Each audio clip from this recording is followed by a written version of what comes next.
그 늑대는 아이를 물어 죽이려다가 멈췄습니다. 날카로운 이빨이 아이의 목덜미에 닿는 순간 늑대의 눈에서 뜨거운 것이 흘러내렸습니다. 짐승의 눈에서 눈물이 흐르다니 믿기 어려우시겠지만 이것은 분명 실제로 전해 내려오는 이야기입니다. 그리고 늑대는 그제야 깨달았습니다. 이 아이가 누구인지를.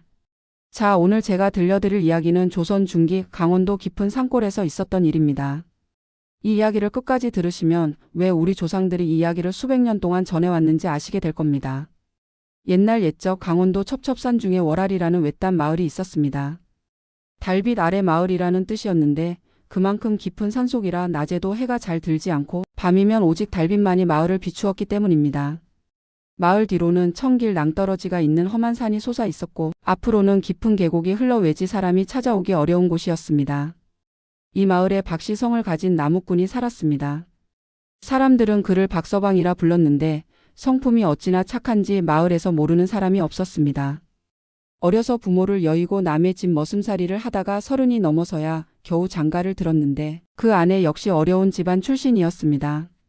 박서방의 아내 김씨는 얼굴이 예쁘지는 않았으나 마음씨가 곱고 손재주가 좋아 삼배를 잘 짰습니다.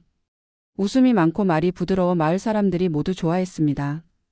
두 사람은 가난했지만 서로를 의지하며 살았고 혼인한 지 3년 만에 드디어 아이를 가지게 되었습니다. 박서방은 기뻐서 어쩔 줄 몰랐습니다. 매일 산에서 나무를 하면서도 콧노래가 절로 나왔고 집에 돌아오면 아내의 배를 쓰다듬으며 아이에게 말을 걸었습니다. 그런데 아이를 가진 후로 이상한 일이 일어나기 시작했습니다. 어느 날 밤이었습니다. 김씨가 잠에서 깨어 마당을 내다보니 커다란 늑대 한 마리가 울타리 밖에 서 있었습니다. 보통 늑대가 아니었습니다. 어른 키보다도 훨씬 큰 놈이었는데 털빛이 달빛 아래서 은빛으로 빛났습니다. 마치 달에서 내려온 짐승 같았습니다. 그 늑대가 김씨의 배를 뚫어지게 쳐다보다가 어둠 속으로 사라졌습니다. 김씨는 소스라치게 놀라 남편을 깨웠으나 박서방이 나가 보았을 때는 아무것도 없었습니다. 발자국조차 남아있지 않았습니다. 꿈이라 여기며 다시 잠자리에 들었으나 그날 이후로 김씨는 밤마다 같은 늑대를 보았습니다. 늑대는 항상 울타리 밖에서 김씨의 배만 바라보았습니다. 해치려는 듯 하지도 않고 그렇다고 친근한 것도 아니었습니다. 그저 무언가를 기다리는 것 같은 눈빛이었습니다. 무엇을 기다리는 것일까요? 아이가 태어나기를 기다리는 것일까요? 그렇다면 왜? 김씨는 점점 불안해졌습니다. 그러나 남편에게는 더 이상 말하지 않았습니다. 남편을 걱정시키고 싶지 않았기 때문입니다. 그저 혼자서 밤마다 두려움에 떨며 아이가 무사히 태어나기만을 빌었습니다. 여러분, 잠시 이야기를 멈추고 여쭙겠습니다. 지금 이 이야기를 듣고 계신 곳은 어디입니까? 서울이십니까? 부산이십니까? 아니면 시골 마을이십니까? 지금 살고 계신 지역을 댓글로 남겨주시면 오늘 하루 좋은 일이 생길 것입니다. 어르신들의 건강과 행복을 빕니다. 그리고 아직 구독을 안 하셨다면 무료인 구독 버튼 한번 눌러 주십시오. 구독하시면 몸이 건강해지고 좋은 기운이 찾아옵니다. 저도 어르신들의 건강을 매일 기도하겠습니다. 자, 이야기를 계속하겠습니다. 10달이 차서 김씨가 아이를 낳았습니다. 옥동자였습니다. 이마가 넓고 눈이 초롱초롱한 것이 범상치 않은 아이였습니다. 울음소리도 우렁찼습니다. 박서방은 기뻐 어쩔 줄 몰라 하며 아이 이름을 돌이라 지었습니다. 돌처럼 단단하게 돌처럼 오래 살라는 뜻이었습니다. 김씨도 아이를 안고 눈물을 흘렸습니다. 그동안의 불안이 눈 녹듯 사라지는 것 같았습니다. 건강한 아이를 낳았으니 이제 걱정할 것이 없다고 생각했습니다. 그런데 아이가 태어난 날 밤 그 은빛 늑대가 다시 나타났습니다. 이번에는 울타리 안까지 들어왔습니다. 박서방이 도끼를 들고 뛰쳐나갔습니다. 아내와 갓 태어난 아이를 지켜야 했습니다. 그러나 늑대는 싸울 생각이 없는 듯 물러섰습니다. 으르렁거리지도 이빨을 드러내지도 않았습니다. 그러나 그 눈빛만은 아이가 있는 방문을 향해 있었습니다. 마치 아이를 확인하려는 것처럼, 아니 아이를 기다렸다는 것처럼. 박서방은 소름이 돋았습니다. 저 놈이 내 아이를 노리고 있는 것인가? 잡아먹으려는 것인가? 그러나 늑대는 한참을 서 있다가 고개를 돌려 어둠 속으로 사라졌습니다. 그 후로 늑대는 매일 밤 나타났습니다. 처음에는 박서방이 밤새 지키고 섰습니다. 도끼를 손에 쥐고 마당에 서서 늑대가 들어오면 죽이겠다고 다짐했습니다. 그러나 늑대는 해를 끼치지 않았습니다. 그저 울타리 밖에서 아이가 있는 방을 바라보다가 새벽이 되면 돌아갔습니다. 이상한 것은 그뿐이 아니었습니다. 늑대가 나타난 뒤로 다른 짐승들이 마을에 얼씬도 하지 않았습니다. 멧돼지도 산짐승도 심지어 뱀조차 박서방의 집 근처에는 오지 않았습니다. 마치 그 은빈 늑대가 다른 짐승들을 쫓아버린 것처럼 말입니다. 마을 사람들이 수군거리기 시작했습니다. 저 집에 무슨 일이 있는 게 아니냐는 소문이 돌았습니다. 늑대가 밤마다 찾아온다는 말이 퍼졌습니다. 사람들의 말이 점점 험해졌습니다. 어떤 이는 박서방 아내가 늑대와 정을 통했다느니 아이가 도깨비의 자식이라느니 하는 말까지 했습니다. 또 어떤 이는 저 아이가 마을에 재앙을 불러올 것이라고 했습니다. 박서방은 그런 말을 들을 때마다 가슴이 찢어지는 것 같았습니다. 자신의 아이가 피와 살을 나눈 자신의 아이가 도깨비라니. 저주받은 아이라니. 말도 안 되는 소리였습니다. 그러나 사람들의 입을 막을 수는 없었습니다. 김 씨는 더 이상 마을 우물가에 나가지 못했습니다. 나가면 사람들이 피했습니다. 아이를 안고 있으면 돌멩이가 날아오기도 했습니다. 김 씨는 집에서만 지내며 눈물로 세월을 보냈습니다. 그러던 어느 겨울밤이었습니다. 그의 겨울은 유난히 추웠습니다. 눈이 허리까지 쌓이고 바람이 칼날처럼 살을 에었습니다. 박서방은 나무를 하러 산에 갔다가 눈보라에 갇혔습니다. 이틀이 지나도 돌아오지 않자 김 씨는 밤새 울며 남편을 기다렸습니다. 어린 도리를 꼭 껴안고 추위에 떨면서 남편이 살아 돌아오기만을 빌었습니다. 사흘째 되던 날 새벽 문 앞에서 이상한 소리가 났습니다. 김 씨가 문을 열자 그 은빈 늑대가 무언가를 입에 물고 서 있었습니다. 박서방이었습니다. 늑대가 박서방의 옷자락을 물고 끌어왔던 것입니다. 온몸이 눈에 파묻혀 있었고 얼굴은 파랗게 질려 있었습니다. 죽은 줄 알았습니다. 그러나 박서방은 살아 있었습니다. 숨이 붙어 있었습니다. 김 씨가 급히 방으로 옮기고 따뜻한 물을 끓이는 사이 늑대는 멀찍이 물러서서 지켜보다가 산으로 사라졌습니다. 마치 할 일을 끝냈다는 듯이 말입니다. 박서방이 정신을 차린 후 말했습니다. 눈 속에서 얼어 죽을 뻔했는데 커다란 늑대가 나타나 옆에 누워 체온을 나눠주었다고 했습니다. 밤새 늑대가 옆에 누워 있었기에 얼어 죽지 않았다고 했습니다. 그리고 늑대가 자신을 물어서 여기까지 끌어왔다고 했습니다. 그때부터 박서방 부부는 그 늑대를 두려워하지 않게 되었습니다. 오히려 고마운 마음이 들었습니다. 저 늑대가 왜 우리 집에 오는지는 모르겠지만 해치려는 것이 아니라는 것만은 알게 되었습니다. 어쩌면 우리를 지켜주려는 것인지도 모른다는 생각이 들었습니다. 세월이 흘러 도리가 3살이 되었습니다. 신기하게도 아이는 늑대를 무서워하지 않았습니다. 밤마다 울타리 밖에 앉아 있는 늑대를 보면 손을 흔들며 좋아했습니다. 까르르 웃으며 늑대에게 손짓을 했습니다. 어느 날 김 씨가 잠깐 방심한 사이에 도리가 울타리 밖으로 나갔습니다. 김 씨가 기겁을 하며 뛰쳐나갔을 때 늑대와 도리가 함께 있었습니다. 그런데 늑대가 도리를 해치는 것이 아니었습니다. 도리가 늑대 등에 올라타 있었습니다. 아이는 까르르 웃고 있었고 늑대는 가만히 아이를 태우고 서 있었습니다. 마치 망아지를 태우듯 아이가 떨어지지 않게 조심하는 것 같았습니다. 김 씨는 그 광경을 보고 눈물을 흘렸습니다. 무서움에서가 아니라 알 수 없는 감동 때문이었습니다.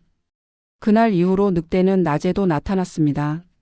도리가 밖에서 놀면 멀찌감치 떨어져서 지켜보았습니다. 다른 아이들이 도리를 괴롭히려 하면 으르렁거리며 쫓아버렸습니다. 도리가 넘어지면 다가와 할아 주었습니다. 마치 보호자처럼 아니 어미처럼 도리를 지켰습니다. 마을 사람들은 더욱 수군거렸습니다. 저건 분명 요물이라고 늑대와 사람이 어울리다니. 천벌 받을 짓이라고 저 아이를 마을에서 내쫓아야 한다고 떠들었습니다. 그러나 박서방 부부는 신경 쓰지 않았습니다. 이제는 그 늑대가 고마웠습니다. 아이를 지켜주는 것이 고마웠습니다. 그런데 문제가 생겼습니다. 그해 봄 이 마을에 새로운 좌수가 부임해 왔습니다. 좌수라 함은 마을의 우두머리로서 관아의 명을 받아 마을을 다스리는 자리였습니다. 지금으로 치면 면장이나 이장쯤 되는 자리입니다. 그러나 옛날에는 좌수의 권력이 대단했습니다. 마을에서는 왕이나 다름없었습니다. 새로운 좌수의 이름은 황좌수라 하였는데 욕심이 많고 성격이 포악하기로 악명이 높았습니다. 이전 마을에서 백성들의 재물을 빼앗다가 쫓겨난 자였습니다. 그런 자가 어찌 다시 좌수가 되었는지 모르겠으나 아마도 뇌물을 바친 모양이었습니다. 황 좌수는 부임하자마자 마을 사람들에게 과한 세금을 매겼습니다. 쌀이 없으면 삼배로, 삼배가 없으면 노동으로 받아냈습니다. 못 내겠다고 하면 곤장을 쳤습니다. 사람들은 굶주리기 시작했으나 감히 좌수에게 대들지 못했습니다.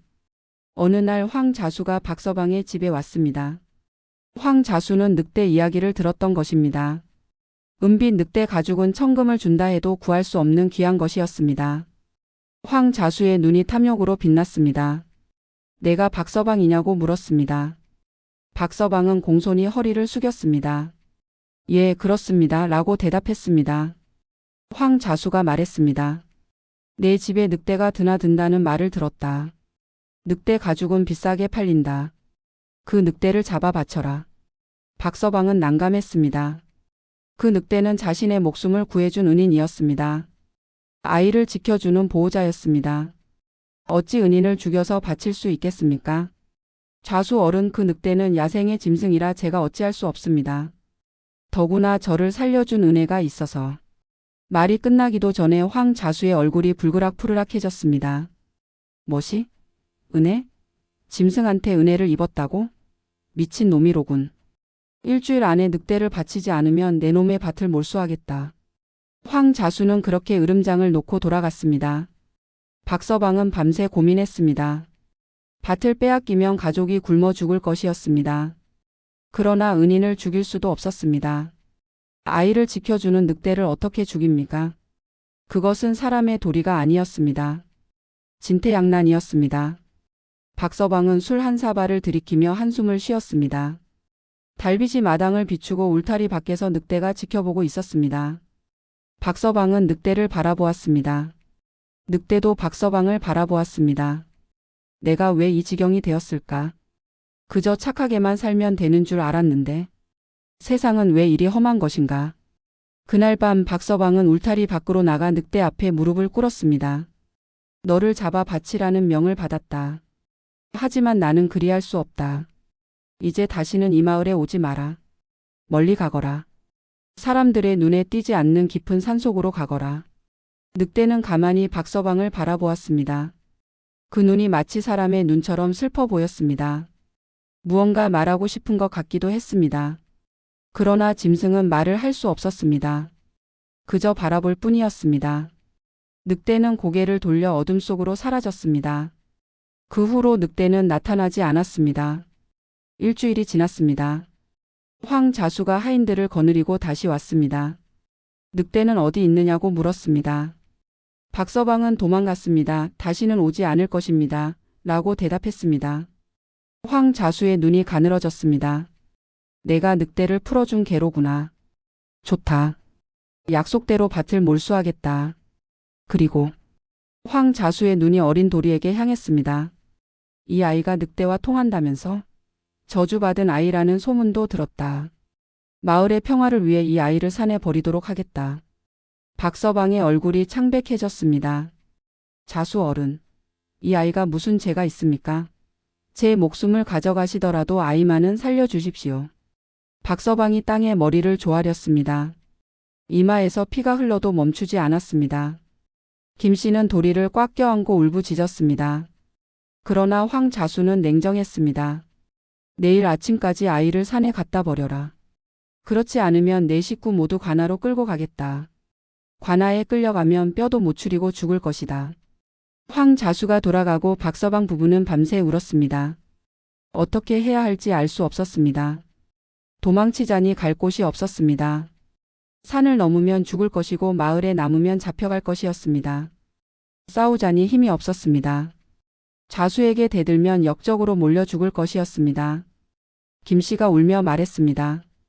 차라리 우리 셋이 함께 죽읍시다. 아이를 산에 버리느니 함께 죽는 것이 낫습니다.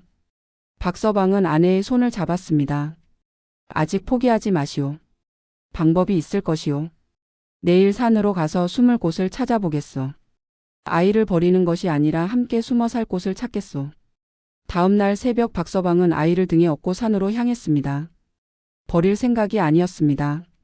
산속 어딘가에 숨어 살 곳을 찾을 생각이었습니다. 동굴이라도 좋았습니다. 추위와 배고픔만 견딜 수 있다면 어디든 좋았습니다. 그러나 황자수는 박서방을 감시하고 있었습니다. 산 중턱에서 박서방은 황자수의 하인들에게 붙잡혔습니다. 도망치려 했구나. 내가 눈에 없느냐? 황자수가 직접 따라왔었습니다. 그의 손에는 활이 들려 있었습니다. 눈빛이 사납게 빛났습니다. 내가 직접 아이를 처리하마. 저주받은 아이를 살려두면 마을에 화가 닥칠 것이다. 박서방이 울부짖었습니다. 자수 어른, 제발. 아이는 아무 죄도 없습니다. 황자수는 듣지 않았습니다. 활에 화살을 건 채 아이를 겨눴습니다. 닥쳐라. 너도 함께 죽여주마. 황자수가 화살을 당긴 순간 박서방이 몸을 날려 아이를 감쌌습니다. 시위 소리가 울리고 화살이 날아갔습니다. 화살은 박서방의 등에 박혔습니다. 박서방은 피를 흘리면서도 아이를 놓지 않았습니다. 이를 악물고 아이를 껴안았습니다. 돌아. 도망. 가거라. 박서방이 그렇게 말하며 쓰러졌습니다. 어린 도리는 아버지의 피를 보고 울음을 터뜨렸습니다. 아버지 아버지 하며 울었습니다. 황자수가 두 번째 화살을 겨누며 다가왔습니다. 귀찮게 하는 놈. 아비도 죽고 이제 내 차례다 도깨비 새끼야. 그 순간이었습니다. 하늘을 찢는 듯한 울음소리가 산을 뒤흔들었습니다. 아우. 은빛 늑대가 어둠 속에서 튀어나왔습니다. 눈보다 빠르게 바람보다 빠르게 달려왔습니다. 순식간에 황자수를 덮쳤습니다. 하인들이 창과 칼을 휘둘렀으나 늑대는 눈에 보이지도 않는 속도로 움직였습니다. 3시간에 하인 셋이 쓰러지고 나머지는 산 아래로 도망쳤습니다. 비명을 지르며 굴러 떨어지듯 달아났습니다. 황자수는 땅에 쓰러져 살려달라고 빌었습니다. 살려줘라. 내가 원하는 건 뭐든 주겠다. 금도 주고 밭도 돌려주겠다. 아이한테 손 안 댈게. 제발 살려줘라. 늑대는 으르렁거리며 황자수의 목을 물듯 다가갔습니다. 그런데 그때 울고 있던 도리가 비틀거리며 일어나 늑대에게 다가갔습니다. 엄니. 아버지. 살려. 3살배기 아이가 늑대의 털을 잡고 아버지를 가리켰습니다. 늑대는 잠시 황자수에게서 눈을 떼고 쓰러진 박서방을 바라보았습니다. 그리고 이상한 일이 벌어졌습니다. 늑대가 황자수를 버려두고 박서방 옆에 누웠습니다. 그리고 자신의 혀로 박서방의 상처를 핥기 시작했습니다. 황자수는 그 틈을 타 도망쳤습니다. 비틀거리며 산을 내려가다가 절벽에서 발을 헛디뎠습니다. 청길 낭떠러지로 굴러 떨어졌습니다. 그것이 황자수의 최후였습니다. 아기는 그렇게 제 발에 걸려 죽었습니다. 하늘이 벌을 내린 것입니다. 남을 해치려던 자가 제 꾀에 제가 죽은 것입니다. 늑대가 박서방의 상처를 핥자 신기하게도 피가 멎었습니다. 그러나 박서방은 의식을 잃은 채 깨어나지 못했습니다. 화살이 깊이 박혔던 것입니다. 늑대는 박서방을 등에 업고 마을로 향했습니다. 도리는 늑대의 꼬리를 잡고 따라갔습니다. 조그만 손으로 늑대의 털을 꼭 쥐고 아버지 곁을 떠나지 않았습니다. 마을 사람들은 그 광경을 보고 경악했습니다. 거대한 늑대가 사람을 등에 업고 마을로 들어오다니. 그러나 아무도 막지 못했습니다. 늑대의 눈빛이 너무나 무서웠기 때문입니다. 김씨가 달려나와 남편을 받았습니다.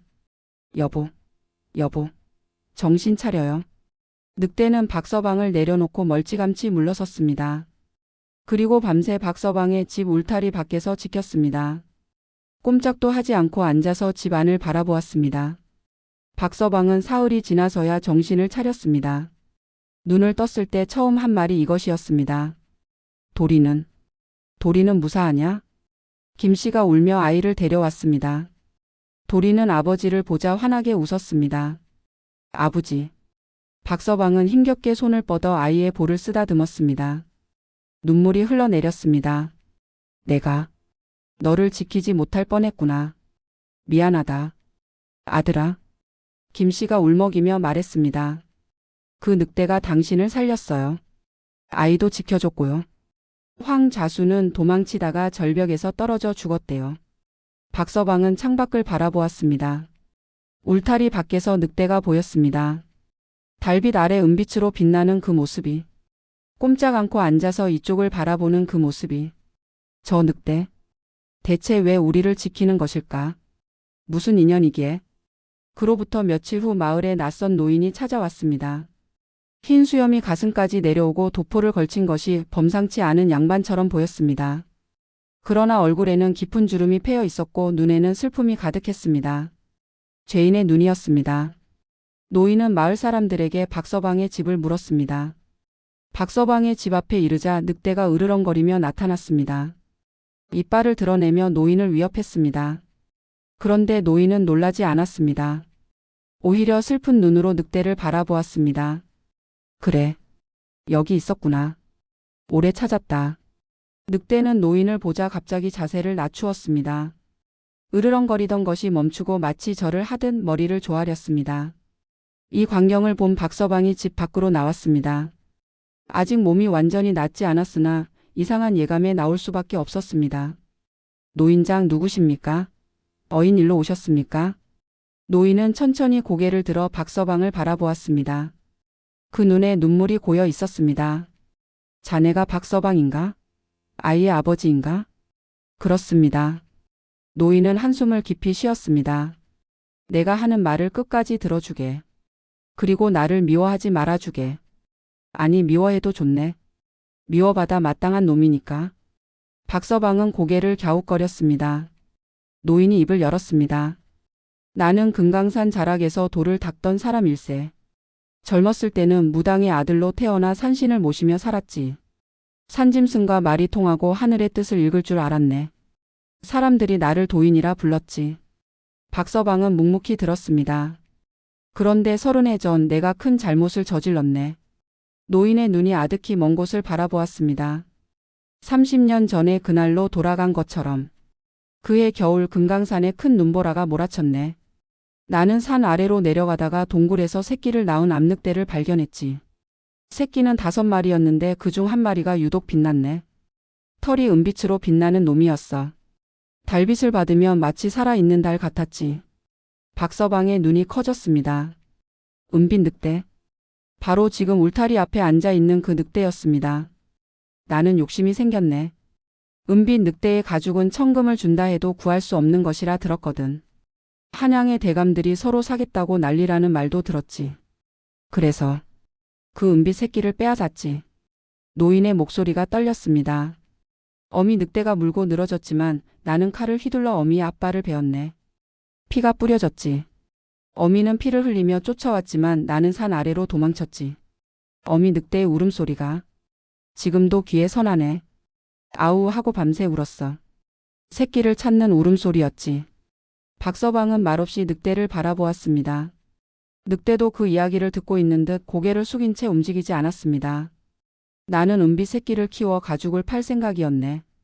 조금 더 자라면 가죽이 더 좋아질 테니까. 그런데 이상한 일이 생겼지.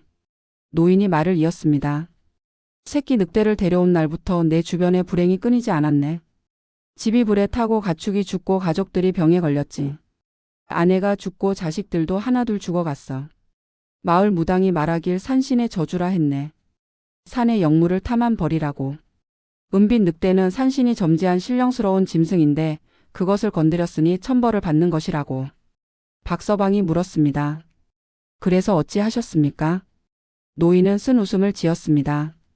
무당이 방법을 알려주었네. 은빛 늑대는 함부로 죽이면 안 된다고. 죽이면 저주가 더 깊어진다고. 대신 사람 아기와 바꿔치기 하면 저주가 풀린다고 했지. 늑대가 아기를 물어다가 키우면 산신이 노여움을 풀 것이라고. 박서방의 얼굴이 굳어졌습니다. 불길한 예감이 밀려왔습니다. 그래서 나는 마을에서 갓 태어난 아기를 훔쳤네. 가난한 집 아기였지. 부모가 잠든 밤에 아기를 안고 산으로 올라갔어. 아기를 동굴 앞에 두고 늑대 새끼를 그 집에 두었네. 아기는 죽을 것이고 늑대가 대신 저주를 받을 것이라 생각했지. 박서방의 숨이 멎는 것 같았습니다. 잠깐. 설마. 노인은 고개를 끄덕였습니다. 그 가난한 집이 바로 자네 부모의 집이었네. 자네가 바로 그 아기야. 박서방은 벼락이라도 맞은 듯 그 자리에 얼어붙었습니다. 무슨 말씀이십니까? 노인은 눈물을 닦으며 말했습니다. 나는 갓난아기인 자네를 산에 버렸네. 죽으라고 버린 것이지. 늑대밥이 되라고 버린 것이지. 그런데 그 어미 늑대가 자네를 물어다가 키웠어. 앞발에 상처를 입고도 자기 새끼를 빼앗긴 슬픔을 삼키고 사람의 아기를 제 저주로 키운 거야. 박서방은 다리에 힘이 풀려 털썩 주저앉았습니다. 그럴 리가. 나는 사람 부모 밑에서 자랐습니다. 노인이 고개를 저었습니다. 어미 늑대가 자네를 3년 동안 키웠네. 산속 동굴에서 자기 젖을 먹이며 다른 새끼들과 함께 키웠어. 자네를 자기 새끼처럼 품었지. 그러다가 자네 부모가 산에서 나무를 하다가 자네를 발견한 거야. 늑대가 아이를 데리고 있으니 구해야 한다며 아이를 빼앗아 갔지. 박서방의 눈에서 눈물이 흘러내렸습니다. 그렇다면 나를 키워준 부모님은, 자네 부모는 자네가 버려진 아기인 줄 알았겠지. 늑대한테서 구해온 아이라고만 알았을 거야. 불쌍한 아이를 살렸다고 생각했을 거야. 나도 자네가 살아있는 줄 까맣게 몰랐네. 아기가 죽었을 거라 생각하고 죄책감에 산속으로 숨어 살았지. 돌을 닦는다는 핑계로 세상을 피해 살았어. 그때 늑대가 천천히 일어났습니다. 그리고 박서방에게 다가갔습니다. 박서방은 흐릿한 눈으로 늑대를 올려다보았습니다. 노인이 말했습니다. 저 은빛 늑대가 바로 그 어미 늑대의 새끼야. 어미는 10년 전에 죽었네. 새끼가 자라서 지금까지 자네를 찾아다닌 거야. 어미가 죽으면서 유언을 남긴 거지. 유언이요? 그래. 어미 늑대가 죽기 전에 새끼에게 말했다네. 네 사람 동생을 찾아서 지켜라. 내가 젖을 먹여 키운 아이다. 내 새끼나 다름없다. 그 아이를 찾아서 그 아이의 아이까지 지켜라. 박서방은 믿을 수 없다는 듯 늑대를 바라보았습니다. 그렇다면 이 늑대와 나는. 노인은 고개를 끄덕였습니다. 같은 어미 젖을 먹고 자란 형제야. 이 늑대는 자네의 누이인 셈이지. 암늑대야.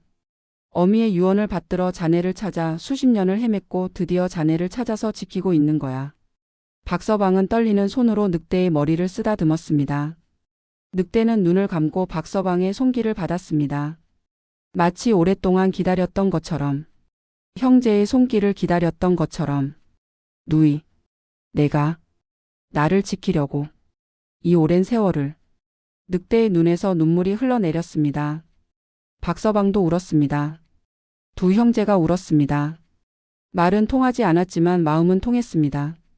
그런데 노인이 무거운 목소리로 말을 이었습니다. 그런데 자네에게 더 말해야 할 것이 있네. 뭡니까? 어미 늑대가 죽기 전에 저주를 내렸네. 저주요? 노인은 고개를 숙였습니다. 새끼를 빼앗긴 어미 늑대가 억울하고 분해서 저주를 내렸어.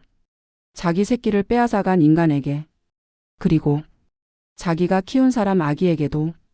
박서방의 얼굴이 창백해졌습니다. 나한테도요? 그래. 늑대의 젖을 먹고 자란 아이는 33살이 되면 죽는다는 저주였네. 어미 늑대가 억울해서 내린 저주지. 자기는 사람의 아기를 살렸는데 사람은 자기 새끼를 빼앗아 갔으니. 박서방은 가슴이 철렁했습니다. 그러나 그는 이미 35이 넘었습니다. 하지만 저는 이미 30이 넘었는데요. 30셋도 지났습니다. 노인이 고개를 끄덕였습니다. 그래. 자네가 살아있는 이유가 있네. 어미 늑대가 저주를 내렸지만 자기가 키운 아이니 차마 죽이지는 못한 거야. 그래서 조건을 달았지.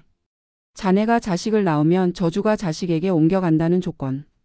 박서방은 벌떡 일어났습니다. 도리, 내 아이가 저주를 받았단 말입니까? 그랬었지.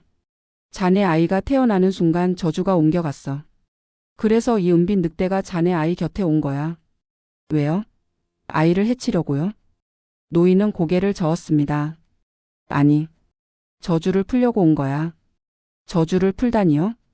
노인이 늑대를 바라보았습니다. 늑대의 눈에서 눈물이 흘러내리고 있었습니다. 어미의 저주는 어미의 피로만 풀 수 있네. 그런데 어미는 이미 죽었지. 그래서 어미의 피를 이은 자식의 피로 풀어야 해. 그 말은 이 늑대가 자기 피를 아이에게 나눠줄 생각이야. 자기가 죽더라도 형제의 아이를 살리려고. 박서방은 늑대를 바라보았습니다. 늑대도 박서방을 바라보았습니다. 그 눈빛이 모든 것을 말해주고 있었습니다. 형제야, 내 아이를 내가 지킨다.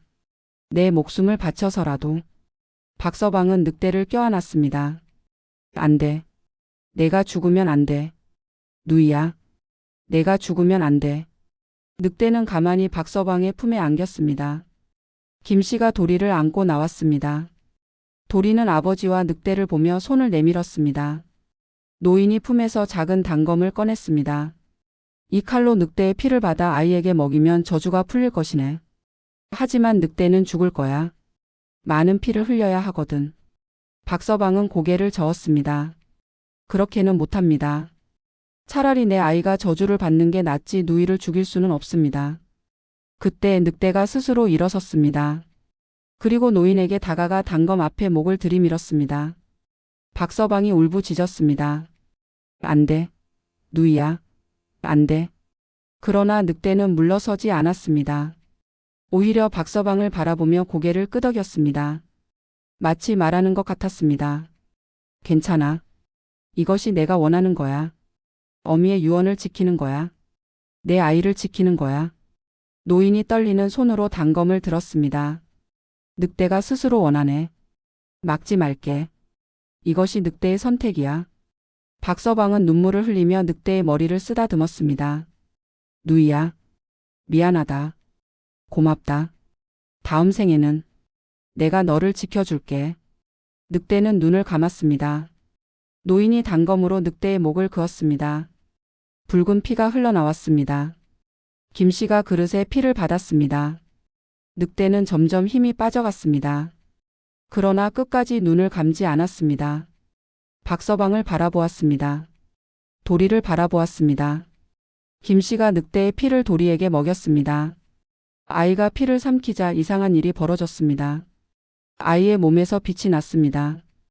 은빛이었습니다. 늑대의 털빛과 같은 은빛이었습니다. 빛이 사라지자 아이는 잠이 들었습니다. 평화로운 얼굴이었습니다. 늑대는 쓰러졌습니다. 숨이 점점 가빠졌습니다. 박서방은 늑대를 안고 울었습니다. 누이야. 눈 감지 마. 가지 마. 늑대는 마지막 힘을 다해 박서방의 손을 할았습니다. 그리고 도리를 바라보았습니다. 마치 말하는 것 같았습니다. 저 아이를 잘 키워라. 내가 지켜줄 테니. 죽어서도 지켜줄 테니. 늑대는 눈을 감았습니다. 은빛 털이 달빛 아래서 빛났습니다. 그리고 늑대의 몸에서 빛이 솟아올랐습니다. 은빛 빛이 하늘로 올라갔습니다. 마치 달로 돌아가는 것처럼. 박서방은 하늘을 바라보며 울었습니다. 누이야. 잘 가라. 고맙다. 내 아들을 살려줘서 고맙다. 노인도 울었습니다. 모든 것이 내 탐욕 때문이야. 내가 새끼를 빼앗지 않았더라면 이 모든 불행이 없었을 텐데. 박서방은 고개를 저었습니다. 어른을 탓하지 않겠습니다.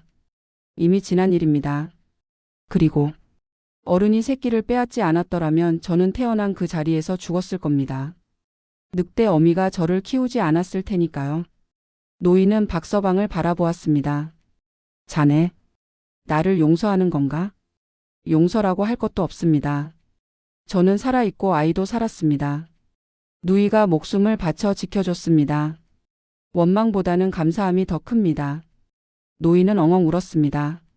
30년 동안 죄책감에 시달렸던 노인이었습니다. 용서받지 못할 죄를 지었다고 생각했습니다. 그런데 피해자가 용서한다고 했습니다. 고맙네. 고맙네. 자네 덕분에 나도 편히 눈을 감을 수 있겠네. 노인은 며칠 후 세상을 떠났습니다. 편안한 얼굴이었습니다. 박서방 부부는 늑대를 산에 묻어 주었습니다. 도리가 태어나기 전에 늑대가 처음 나타났던 그 자리에 무덤을 만들었습니다. 무덤 앞에 돌을 세우고 거기에 이렇게 새겼습니다. 은빛 누이의 무덤. 그 후로 해마다 보름달이 뜨는 밤이면 박서방 가족은 늑대의 무덤을 찾아갔습니다. 술을 따르고 고기를 올리며 누이의 넛을 기렸습니다. 도리가 자라 장성했습니다. 총명하고 효성스러운 청년이 되었습니다. 과거에 급제하여 벼슬길에 올랐습니다. 청렴한 관리로 이름을 날렸습니다. 도리는 늘 말했습니다. 내 목숨은 늑대 누이가 살려준 것이다. 이 목숨을 함부로 쓰지 않겠다. 백성을 위해 나라를 위해 쓰겠다. 도리의 자손들도 대대로 그 말을 전했습니다. 우리 집안은 늑대의 은혜를 입은 집안이다. 짐승도 은혜를 갚는데 사람이 어찌 은혜를 모르겠느냐.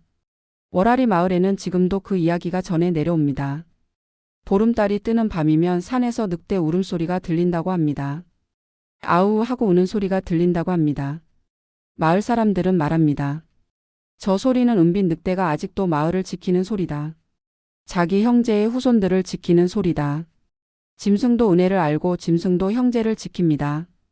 그런데 사람은 어떻습니까? 부모의 은혜를 잊고 사는 자식이 얼마나 많습니까?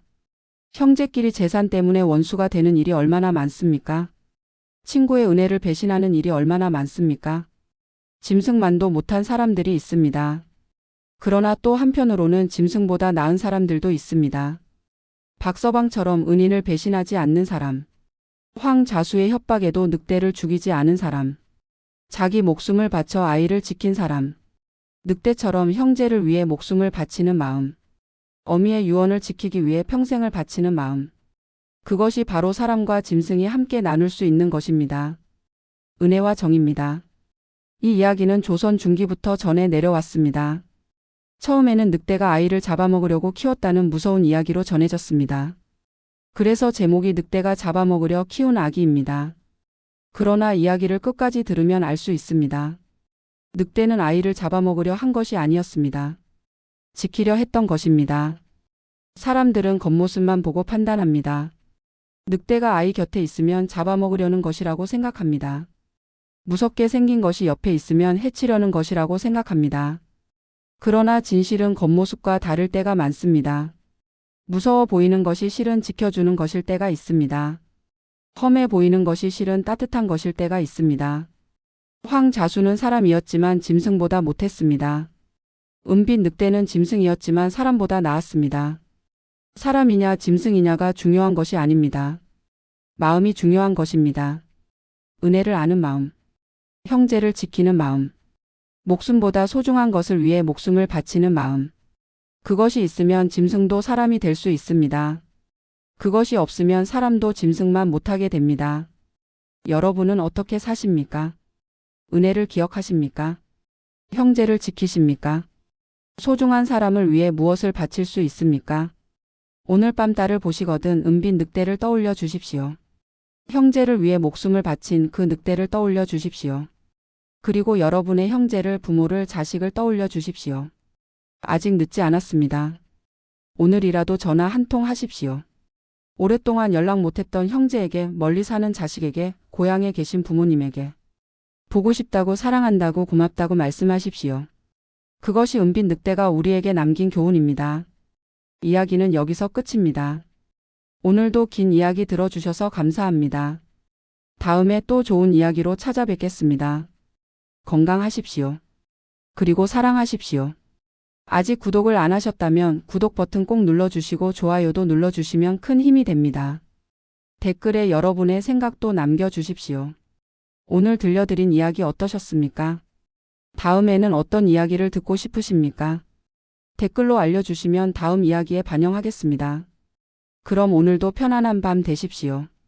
안녕히 계십시오.